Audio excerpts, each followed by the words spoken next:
I gotta say hi. I gotta say what's up. If you got a problem with me, catch me outside. How about that? And you? Okay. Well, I'll see you at something interesting because I don't know who's here. Bye. Okay. Bamboo shark. Sharks are considered fish. Yeah. For a few reasons. Watching Greg. Cold-blooded. Oh, They do dope. have scales. They do. Hold on.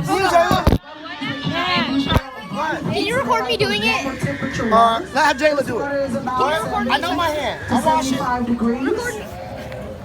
Are they dead right there? They do have scales. Their scales is called dermal denticle, which means skin teeth. That means their scales look like really small teeth. That on feels their so back. You cool. would need a microscopic camera just to be able to see their teeth. So again, that dermal denticle, which means skin teeth, that is their scales. They also do have gills. They're on the sides of on the sides of their face. That's behind their eyes, so you can see that. Did you get it? Yeah. It's either 5 to 6 gill slits. Oh! I'll see you at the next And you're saying, video. well, I only see 4 here. Where's the rest of the Where's the next video? So now we're at the killer whale show. What is that?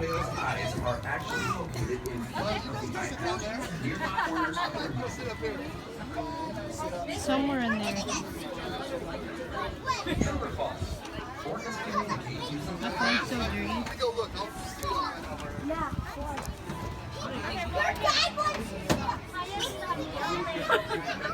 I just saw it perfectly, but it's gone.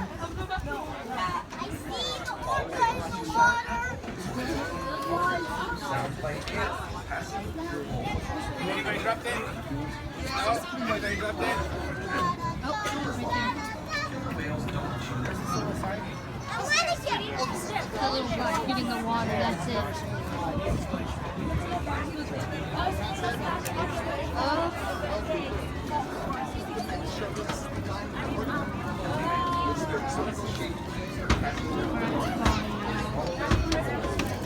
Well, I'll see you when the show starts. Alright, so the show didn't start, but here's the whale.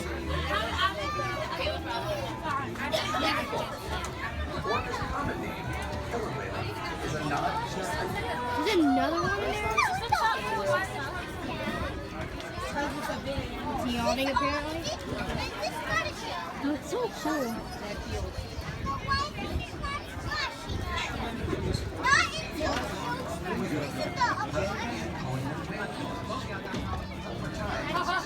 So yeah, the show didn't start, but I just wanted to show you the weather. There's two.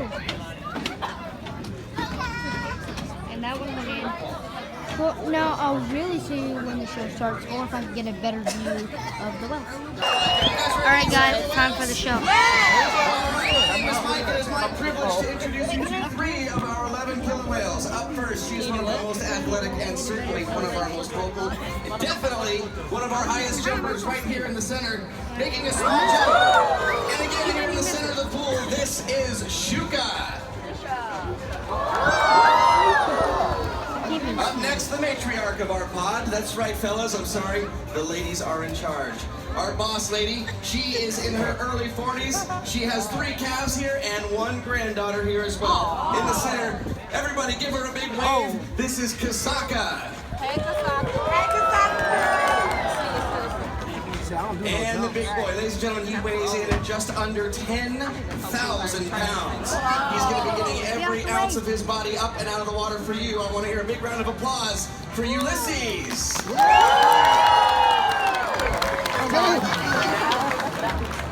That's a big boy. As you guys can see, our stadium is currently under construction as we prepare for our Orca Encounter. Now it's going to be opening up sometime in May or early June, and this is going to be an opportunity for you, our park guests, to see just how we take care of these whales and their environment right here at SeaWorld. In the meantime, we hope that you guys enjoy these presentations. We've got Orca Day all play, so I'm happy that you guys are here in the stadium right now. You guys are more than welcome to filter in here all day long today as well. Now, you guys just met 3 of our 11 killer whales. We have 5 males and 6 females. They all range in age from baby Amaya, who is only 2 years old, all the way up to Corky, who is 53 years old. Now again, my name is Mike. I'm one of the trainers here. I happen to come down here a lot from Los Angeles with my family, and I was really able to fall in love with these animals and conservation, and really get an idea for just how much we care about them and their environment. And hopefully, you guys being here at SeaWorld will be inspired to be curious about our natural world as well. It's also my privilege to introduce you to some of our other trainers working right over here. On safety with the big yellow box, that is Amber. Working with Shuka is Vicky. Hi, Vicky. And with the big dog is Petey. Hi, Petey. Oh, so you guys. Now, as the whales swim around the pool, you guys might find it very Also, you guys difficult can to tell interesting just stuff how happens. large these animals. Chewbacca.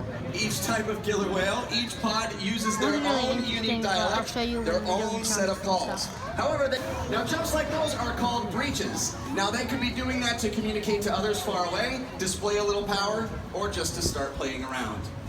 Now another question that we get asked here all the time is, now that you guys have learned how the whales communicate with each other, how do we communicate with the whales? Well, we do this by hand signals. And we use these hand signals to further our communication with them, develop those relationships, and teach them a lot of behavior. Now, one of the main reasons we train them is to do husbandry behaviors. Now, husbandry can include anything that involves their health care.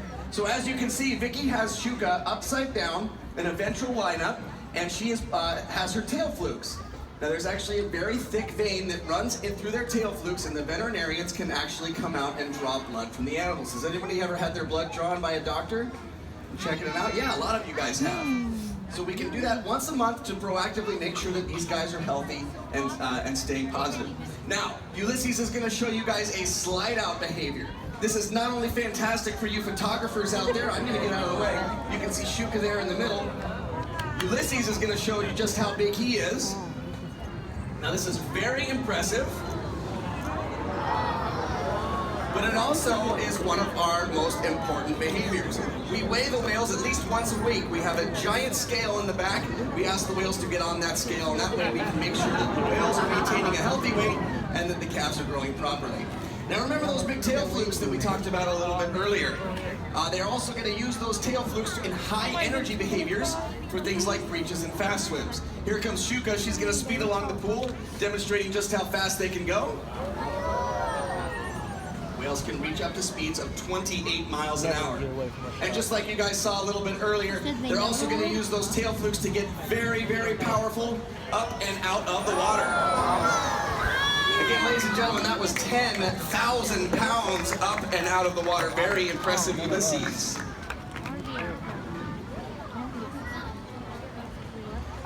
So we've learned about veterinary care, food, and exercise, but something that's also very important is keeping their minds stimulated as well. So you guys are in luck. We're going to show you a little bit of a training session. Now, trainers, we use our many different tools while we're working with the animals. The first and foremost is this whistle right here. That just communicates to the whale that they have done the correct thing. Whales hear on a frequency above and below us, so we can't say, hey, good job, like you can with a dog or a cat or a sea lion. That's why we use the whistles with the cetaceans. Another thing that we use are these big target poles. Vicky, do you want me to grab this? Okay.